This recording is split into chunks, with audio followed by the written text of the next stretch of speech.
Уште во првите часови по стапувањето на сила на забраната паднаа првите опомени за фрлање отпад по 22 часот. Кога ќе има казни, од град Скопје не прецизираат. Според новиот директор на комунална хигиена Драги Митковски, клучен ќе биде контролниот механизам преку инспекторите и службите, кои имаат ингеренција да казнат и кои треба да се погрижат да се почитува одлуката. Особен фокус треба да има на фирмите, вели тој, а со тоа ќе се олесни работата на предпријатието за градот да биде чист. Во тој период се случуваат и други одлагања, да речеме од сервисни фирми, од градежни фирми кои преку денот имале одредени активности и чекаат намерно да дојде овој период на временски период да го одложат на микролокација и да си завршат работата. А не рачунајќи дека прават огромен проблем и на јавното предпријатие и на граѓаните, пошто лоша е сликата, затоа што тоа е неконтролиран отпад, многу пати знаат да го одложат и во самиот контейнер, не само покрај контейнерите, и тука веќе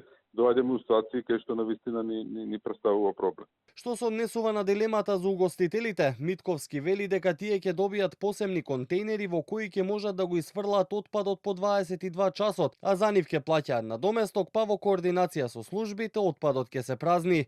Угостителите велат дека периодов не фрлаат отпад во забранетото време, туку го собираат во големи канти. Посочија дека разговарале со градоначалникот Ѓоргиевски и дека останува со директорот на комунална хигиена да се прецизираат деталите со кои треба да бидат задоволени сите страни. Ние сепак треба да имаме услови како ќе го фрламе нашиот отпад. Најверојатно ќе имаме лични наши контейнери со катанчиња во кои што ние ќе го селектираме отпадот и кога ќе ги имаме тие контейнери, таа забрана нема да важи за нас.